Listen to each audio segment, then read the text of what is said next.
Hello everyone, hope you had a nice weekend. So today we're going to be looking at frequency distribution tables. And so we saw last lesson when we looked at dot plots and we looked at stem and leaf plots, that they can be useful to represent data in a simple way, but they are quite impractical if you have a data set that's too big or if the range is too wide. It gets very difficult to handle and actually doesn't help you to see anything about the data. So to get around this, or for a way to represent large sets of data, we have what we call the frequency distribution tables. And then later we're going to get into histograms and polygons, but for the moment we're just going to look at the tables. So this allows us to put in each score, and that goes in the left-hand column. And then it also tells us how often it occurs, which is the frequency. It's the name frequency distribution table. And so this then helps us to plot graphs, but it's also a great way to see what the most common score is, where the trends are in terms of where most of the scores lie. You can see all this from just looking at the table. And so we'll have a look at a couple of examples. So if we go down here, so Bill scored the following results in his class test. So 874, etc., etc.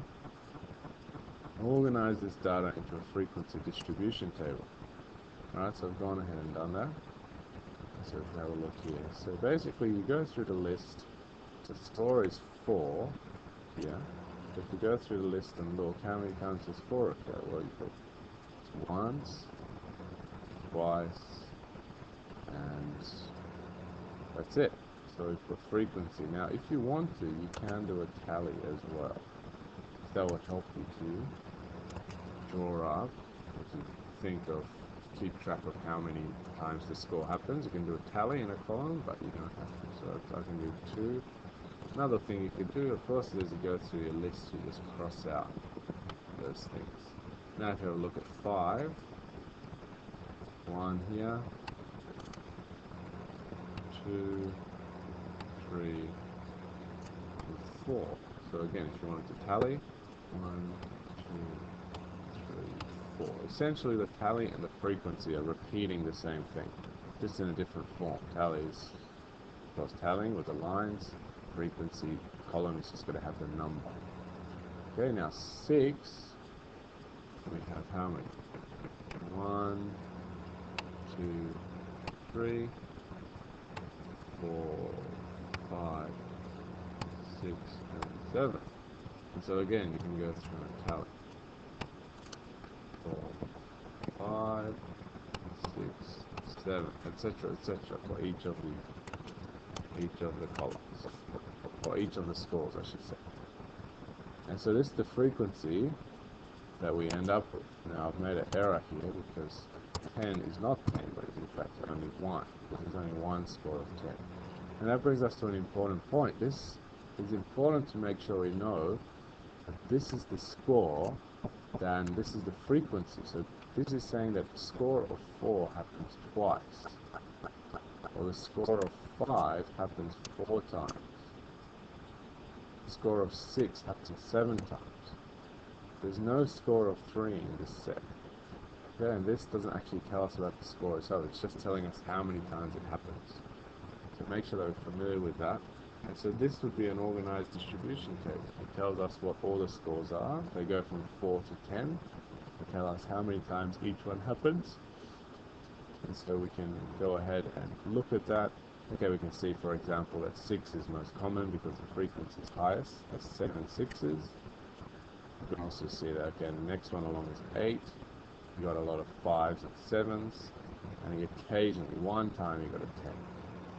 Okay, so you can just see these things, see these trends, and then we use this information to plot graphs, and we'll do that later on. Now the other thing we will look at today is cumulative frequency. So if we go up here, so cumulative frequency is very similar to frequency. The only added thing is that you add in one column where you add up the frequencies as you go. And so you not only have the frequency column, but you have a cumulative frequency column. This is in the cumulative frequency distribution table, I should say. It's a bit of a mouthful. But you add in that. And again, this is useful for various analyses that we'll do later. about finding the certain information about the data, this is very useful to have the cumulative frequencies. And so we need to do that, and this is the way that we go about doing it. So we have our table down here. So draw a cumulative frequency distribution table for the following scores. Okay? So we have these here. So they run from, if you look here, the 11 is the lowest score, all the way up to 16 is the highest. And so we need to look at 11, 12, 13, 14, 15, 16. Now we need to look at how often each one happens. So we go through and we can cross it off. So let's have a look. Well, we'll start with 12, since it's the first one. So it's 1, 2, 3, 4, 5.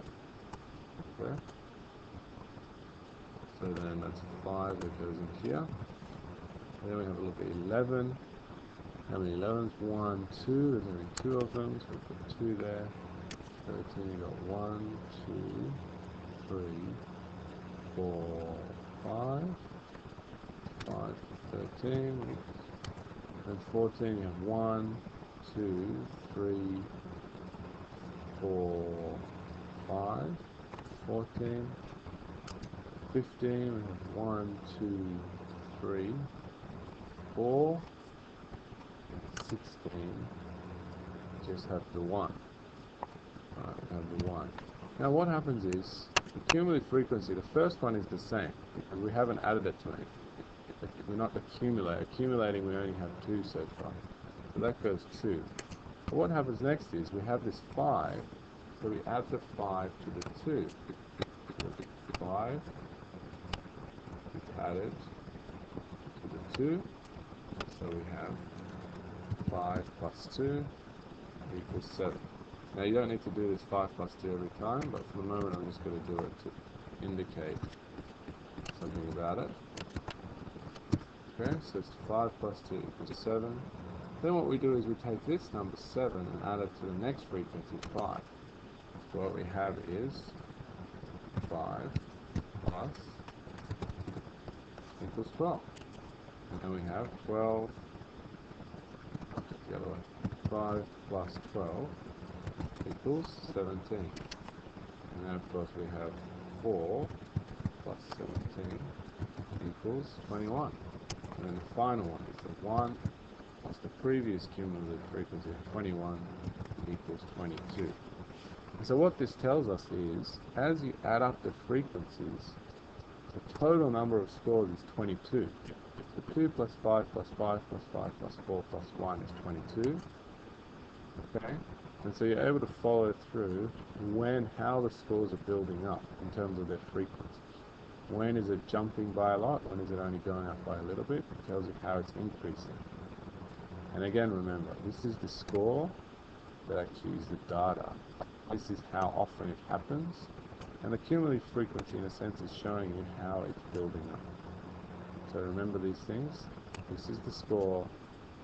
These numbers here are not the score themselves, it's how often the scores happen. It's the frequency. Okay? So make sure that you're familiar with this, and go ahead and do exercise 4.8 and work on that. And all this lesson and the notes will be available online as well. Okay? Have a great day. Bye-bye.